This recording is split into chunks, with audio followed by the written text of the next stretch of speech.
ආයුබෝවන් කියලා පිළිගන්නවා අපේ දරුවෝ හැමෝම ජය විජය සිසිසවි අලුත්ම වැඩසටහනට. Higher Education ශ්‍රී ලංකා ආයතනයේ සමග මම වෛද්‍ය දුලින් ධර්මරත්න.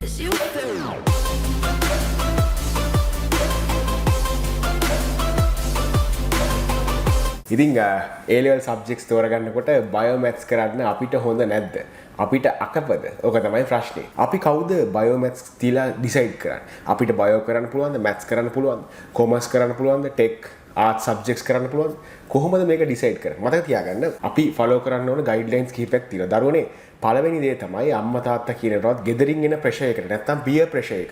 යාළුවෝ කරනවට, දන්න කියන කට්ටිය කරනවට මොනම සබ්ජෙක්ට් එකක්වත් තෝරගන්න එපා. ඔයා කැමති ඇති science subjects කරන්න. ඔයා කැමති ඇති commerce subjects කරන්න. නමුත් මතක තියාගන්න අපි O level වලින් අපි S passes අරගෙන bio maths වලට S passes අරගෙන exam එක pass වෙලා ඒත් එක්කම commerce වලට S passes අරගෙන මෙහෙම ගිහිල්ලා අපි හිතනවා අපි qualify වෙනවා, select වෙනවා. අපි තෝරාපත් කර ගැනීමට ලක් වෙනවා. මෙන්න මේ කියන මාධ්‍යයන් වල විෂයන් හදාරන, ශාස්ත්‍රයන් වල විෂයන් හදාරන. හැබැයි අපේ තනි පාසල් තමන් යන පාසල අනුව ප්‍රාදේශීය පාසල, ජාතික පාසල අනුව වර්ණීය තෝරා ගැනීමක් කරනවා. ඒකේ තියෙන පුරප්පාඩු අනුව සමහරක් වෙලාවට බයෝ කරන්න පුළුවන් A එකක් B එකක් තියෙන කෙනෙක්ට තමයි සයන්ස් වල. නැත්නම් මැත්ස් කරන්න පුළුවන් A එකක් B එකක් තියෙන කෙනෙක්ට තමයි මැත්ස් වලට කියලා. ඒගොල්ලෝ වර්ණීය තෝරා ගැනීමක් කරනවා. මොකද ඒ පාසලේ තියෙන පුරප්පාඩු අනුව විද්‍යා පන්ති මෙච්චරයි, ගණිතය පන්ති මෙච්චරයි. ඒ කියන්නේ combined maths කරන physical science පන්ති මෙච්චරයි, biology කරන science පන්ති මෙච්චරයි. ඒ හින්දා bio science කරන්න මෙච්චරයි, maths කරන්න මෙච්චරයි කියලා පාසල් වශයෙන් තෝරා ගැනීමක් කරනවා. නමුත් මතක තියාගන්න ඔයා private පෞද්ගලිකවම හරි අයදුම් කරනවා O level වලට biology stream එකෙන්, maths stream එකෙන්, physical science stream එකෙන් ඔයා S passes තියෙනවා නම් ඔයා විභාගේ pass නම් සමත් නම් ඔයාට හැකියාව තියෙනවා bio හෝ maths තෝරා ගන්න. නමුත් අර මම කලින් කිව්වා වගේ bio හරි maths හරි කියන්නේ මේ science field එකේ දෙයක්. ඔයා මුලින්ම තෝරා ගන්න ඕනේ. ඔයා මුලින්ම හිතන්න ඕනේ මේ කිසිම සබ්ජෙක්ට් එකක් තෝරගන්න කලින් ඔයා ඇත්තටම අදින් අවුරුදු 10කින් 15කින් කොයි වගේ තැනක ඉන්නවද ඔයා කැමති. මුලින්ම ඔයා ඒක කල්පනා කරන්න ඕනේ. දෙමව්පියන්ගෙන්වත් නෑදෑයන්ගෙන්වත් යාළුවන්ගෙන් එන මේ peer pressure එක අමතක කරලා දාලා අසල්වැසි මිනිස්සු හිතන්නේ මොනවද? ඒව වැදගත් නෑ. මොකද අවසානයේ ඔයාගේ ජීවිතේට ඔයාගේ කැරියර් එකට වගේ කියන්නේ ඔයා responsible වෙන්නේ ඔයා. ඒ හින්දා තමාටම තීරණයක් ගත යුතු කාලය ඇවිල්ලා තියෙනවා. මතක් කරගන්න ඔයාට කැරියර් එක ඩෙවලොප් කරනවද? ආර්ථික වශයෙන් ඉකොනොමික් ගෝල්ස් ඔයාට තියෙනවා. මේ විදියට ගිහිල්ලා මම ඩෙවලොප් කරන්න ඕනේ කොයි පැත්තටද කියලා ඔයා කල්පනා කරන්න ඕනේ. ඊට පස්සේ ඔයා සයන්ස් ෆීල්ඩ් එකට එනවද?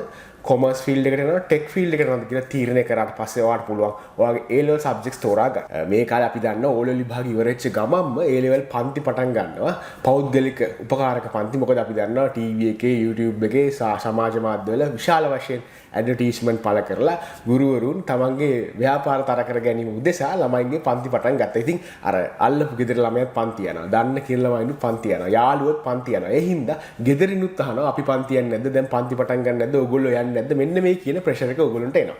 ඉතින් මතක තියාගන්න මේ කාලේ priorities in order. අපි හරියට වැදගත් දේ මුලින්ම කරන්න ඕනේ. ඒ කියන්නේ ඔයා තෝරා ගන්න ඕනෑම A level විෂය මාධ්‍යයක් තුල ඔයා ඉස්සරහට යන්න මේ පන්ති වලට සහභාගී වෙනවට කිසිම ප්‍රශ්නයක් නැහැ. සරලව අරගෙන මේ වගේ මූලික අධ්‍යාපනය ලබා ගන්න පුළුවන් ඉක්මනට. ඔයා දැනගන්න ඕනේ මේ කාලේ added qualifications එකතු කරගන්නත් අමතක කරන්න එපා. මොකද ඔයා A level වලින් පස්සේ ඔයා හිතනවා නම් ඔයා ලෝකෙත් එක්ක ඉස්සරහට ගියේ නෑ කියලා එහෙම වෙන්නේ A level ඉවරනකොට ඔයාට added qualification එකක් දෙකක්වත් එකතු කරගන්න බැරි වුණොත් මෙන්න මෙතන පොඩි ගැටලුවක් තියෙනවා. ඔයාගේ මාධ්‍ය වශයෙන් නැත්නම් English language එක වශයෙන් ඔයා added qualification එක එකතු කරගන්න ඔයාට හැකියාව IT information technology පැත්තෙන් විවිධාකාරයේ qualification අපිට information technology පැත්තෙන් IT පැත්තෙන් එකතු කරගන්න පුළුවන්. ඉතින් මෙන්න මේව ගැන අවධානය යොමු කරලා මේ පළවෙනි මාස 3-6 ඇතුළත A level ඔයගොල්ලෝ තෝරා ගන්නා විශේෂ ශාස්ත්‍රයක වැඩ කරන ගමන් විශේෂ ශාස්ත්‍රයක වැඩ ආරම්භ කරන ගමන් මේ added academic qualification එකක් හෝ දෙකකට අවධානය යොමු කරලා නැත්නම් skill එකක් train වෙලා ඔයගොල්ලන්ට පුළුවන්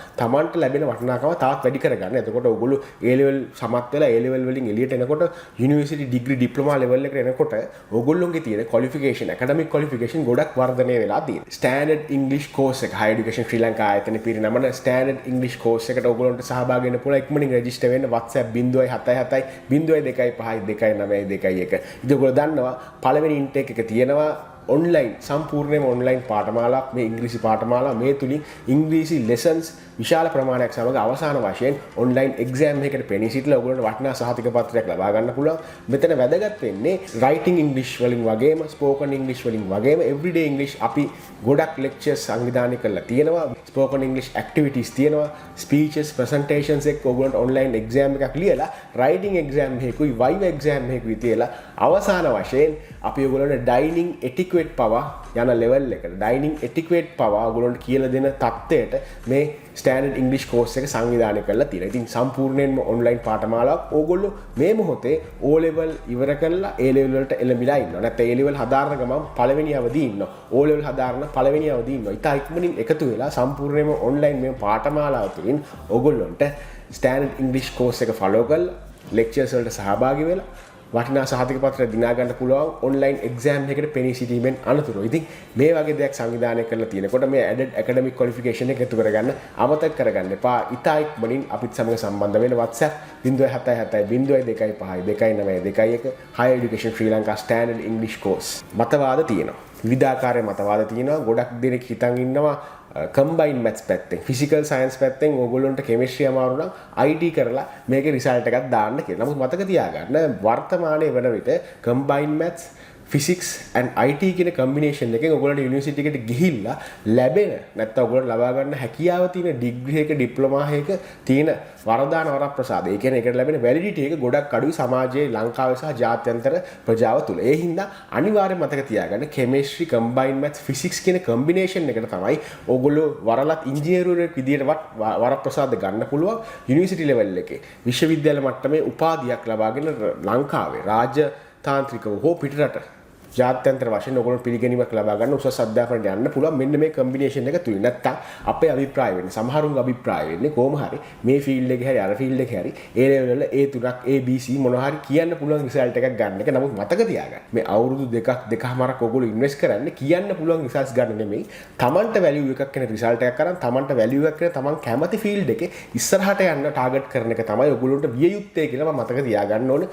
මතක් කරනවා නැවත. අනිත් පැත්තෙන් බයොලොජි ස්ට්‍රීම් එක. බයොලොජි ස්ට්‍රීම් එකේ කට්ටිය ෆිසික්ස් අමාරු හින්දා ඇග්‍රිකල්චර් තෝරගන්නවා. ඉතින් සමහරු කියනවා මේ කෘෂි කාර්මික රටේ අපි දියුණු වෙන්න ඕනේ, ස්වයං පෝෂිත වෙන්න ඕනේ, ඇග්‍රිකල්චර් දැනගන්න ඕනේ, ඇග්‍රිකල්චර් වටිනාකමක් එනවා. නමුත් මතක තියාගන්න අපි යන්නේ ලෝකෙත් එක්ක. ලෝකෙත් එක්ක යනකොට ලෝකෙට අවශ්‍ය කම්බිනේෂන් එකක්, ටෙක්නිකල් කම්බිනේෂන් එකක්, ස්කිල් ට්‍රේඩ් එකක් අපි පුරුදු වෙන්න ඕනේ. බයොලොජි, ෆිසික්ස් ඇන්ඩ් කෙමිස්ට්‍රි කියන්නේ මේ කම්බිනේෂන් එක තමයි අපි මෙඩිසින් ගියත් නොගියත් බයොලොජි කියන සබ්ජෙක්ට් වල බයොලොජි කියන ස්ට්‍රීම් එකේ, සයන්ස් ස්ට්‍රීම් එකේ ඉස්සරහට විද්‍යාඥවරු වෙන්න පවා ඔයගොල්ලෝ පුරුදු පුහුණු වෙනවා නම් කම්බිනේෂන් එක මේකයි. මේක තුලින් තමයි උසස් අධ්‍යාපනයට යන්න පුළුවන්.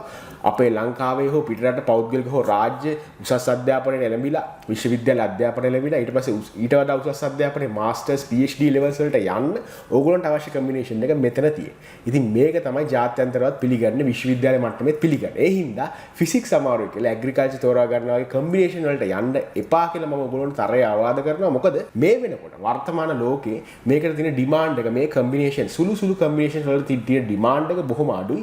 පසුවට ඔයගොල්ලොන්ට හිතනවා නම් වෙනත් රටකට ගිහලා උසස් අධ්‍යාපනය කරන්න. එතකොට ඔයගොල්ලන්ට ලැබෙන වරදාන වරප්‍රසාද සහ අයදුම් කිරීමේ හැකියාව බොහොම අඩු වෙනවා. මේ වගේ සුළු කම්බිනේෂන් වලට ඔයගොල්ලෝ යොමු වුණොත් මේ අවස්ථාව යොමු වුණොත් අන්න ඒක මුලින් මතක් කරන්න ඕනේ. ඉතින් මෙහෙම තියෙනකොට මේ බයෝ කරන්න පුළුවන් මේ කට්ටියට, මැත්ස් කරන්න පුළුවන් මේ කට්ටියට කියලා මෙන්න මේ වගේ ඔයගොල්ලන්ට පසුබිමක් තියෙනකොට කොමර්ස් ටෙක් වගේ ෆීල්ඩ් වල ඉස්සරහ අනාගතේ බොහොම සුබයි සහ බොහොම පුළුල් ස්කෝප් එක අපි ඉස්සරහට දිවෙන බව අමතක කරන්න එපා. මොකද ෆයිනෑන්ස් සෙක්ටර් එක කොමර්ස් කරලා ඔයගොල්ලෝ බිස්නස් මැනේජ්මන්ට් කරලා උසස් අධ්‍යාපනය කරලා ෆයිනෑන්ස් සෙක්ටර් එකේ එක්සිකියුටිව් ලෙවල්ස් වලට ඔයගොල්ලන්ට බොහොම පහසුවෙන් යන්න පුළුවන්. නමුත් මතක තියාගන්න තමන්ට අවශ්‍ය ෆීල්ඩ් එකට, තමන්ට අවශ්‍ය ක්ෂේත්‍රයද, තව අවුරුදු 10කින් 15කින් තමාව දකින්න කැමති මේ වගේ තැනකද කියලා මුලින් කල්පනා කරලා මේ වගේ ෆීල්ඩ් එකකට එළඹෙන්න ඕනේ කියලා මම තරයේ අවවාද කරනවා. ඒ වගේම මතක තියාගන්න IT සෙක්ටර් එකට යන්න ඔයගොල්ලෝ මැත්ස් පැත්තෙන් යන්න පුළුවන්, කොමර්ස් පැත්තෙන් යන්න පුළුවන්, උසස් A level උසස් පෙළ කරලා ඊට පස්සේ යුනිවර්සිටි ලෙවල් එකට ගියාම මේගොල්ලන්ට IT skills එකතු කරගෙන IT තවදුරට software පැත්තෙන් එන්න පුළුවන්, ඒක coding පැත්තෙන් වෙන්න පුළුවන්, cyber security, data science, data analysis පැත්තෙන් එන්න පුළුවන්. ඕන දෙයක් ඔයගොල්ලෝ පුරුදු පුහුණු කරලා ඒ තුළ වැඩිදුර අධ්‍යාපනය හදාarලා ජාතික වශයෙන් හෝ ජාත්‍යන්තර වශයෙන් ඉස්සරහට යන්න පුළුවන්. මේ කියන කම්බිනේෂන්ස් ගැන ඔයගොල්ලෝ හොඳ ආකාරව දැනගෙන දැනටම ටාගට් එක හදාගන්න මම යන්නේ මේ වගේ පැත්තකින් කියලා.